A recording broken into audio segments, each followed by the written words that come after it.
കേരള ബ്ലാസ്റ്റേഴ്സിന്റെ അടുത്ത കോച്ച് ആരാവും എന്നുള്ള സംശയമൊക്കെ അവിടെ നിൽക്കട്ടെ. കേരള ബ്ലാസ്റ്റേഴ്സിന്റെ റിസർവ് ടീമിന്റെ പരിശീലകനായി വളരെ മികച്ച പ്രകടനം കാഴ്ചവെച്ച് ഒരുപാട് യുവതാരങ്ങളെ പോഷിപ്പിച്ചെടുത്ത് കേരള ബ്ലാസ്റ്റേഴ്സിന്റെ സീനിയർ ടീമിലേക്ക് സപ്ലൈ ചെയ്ത് കേരള ബ്ലാസ്റ്റേഴ്സിന് നല്ല ലാഭം ഉണ്ടാക്കി കൊടുത്ത റിസർവ് ടീം പരിശീലകനായിട്ടുള്ള തോമസ് ജോസ് ഇനി കേരള ബ്ലാസ്റ്റേഴ്സിനോടൊപ്പം ഉണ്ടോ എന്നുള്ളതാണ് പ്രധാനപ്പെട്ട ചോദ്യം.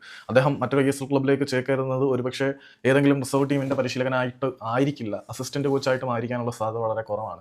ഒരുപക്ഷെ അദ്ദേഹം ഐഎസ്എല്ലിൽ ഏതെങ്കിലും ഒരു ടീമിന്റെ ഹെഡ് കോച്ചായി തന്നെ നമുക്ക് മുന്നിലേക്ക് എത്താനുള്ള സാധ്യതകൾ തുറന്നിട്ടിരിക്കുകയാണ് മാർക്കസ് മർഗുലോയുടെ വാക്കുകൾ.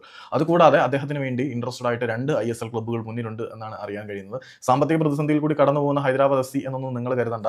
ഹൈദരാബാദ് എഫ് സി ഇപ്പോൾ അത്ര സാമ്പത്തിക പ്രതിസന്ധി കൂടിയൊന്നും അല്ല കടന്നു പോകുന്നത്. അവർക്ക് മികച്ച ഫണ്ടറായിട്ട് ജിൻഡാൽ ഗ്രൂപ്പ് ഉണ്ട്. അപ്പോൾ Jindal group, viva Jindal group നല്ല രീതിയിൽ ഹൈദരാബാദിനെ ഫണ്ട് ഇറക്കുന്നുണ്ട്. തോമസ് ജോസിനെ അവർ പരിശീലകനായി നോക്കുന്നു എന്നതിൽ എനിക്ക് അത്ഭുതപ്പെടേണ്ട കാര്യമൊന്നുമില്ല. തോമസ് ജോസ് നല്ല രീതിയിൽ തന്നെ ക്ലബിനെ മാനേജ് ചെയ്തിട്ടുണ്ട്. അതുപോലെ മറ്റൊരു ഐഎസ്എൽ ക്ലബ്ബായിട്ടുള്ള മുഹമ്മദൻ സ്പോർട്ടിംഗ് ക്ലബ്ബും നമ്മുടെ തോമസ് ജോസിനെ നോക്കുന്നുണ്ട് എന്ന ചില റിപ്പോർട്ടുകൾ പുറത്തേക്ക് വരുന്നുണ്ട്. ഒരുപക്ഷെ അസിസ്റ്റന്റ് കോച്ചായിട്ടോ റിസർവ് ടീം കോച്ചായിട്ടോ അല്ലാതെ ഏതെങ്കിലും ഒരു ഐഎസ്എൽ ടീമിന്റെ ഹെഡ് കോച്ചായിട്ട് തന്നെ തോമസ് ജോസ് വന്നാൽ അത്ഭുതപ്പെടാനില്ല.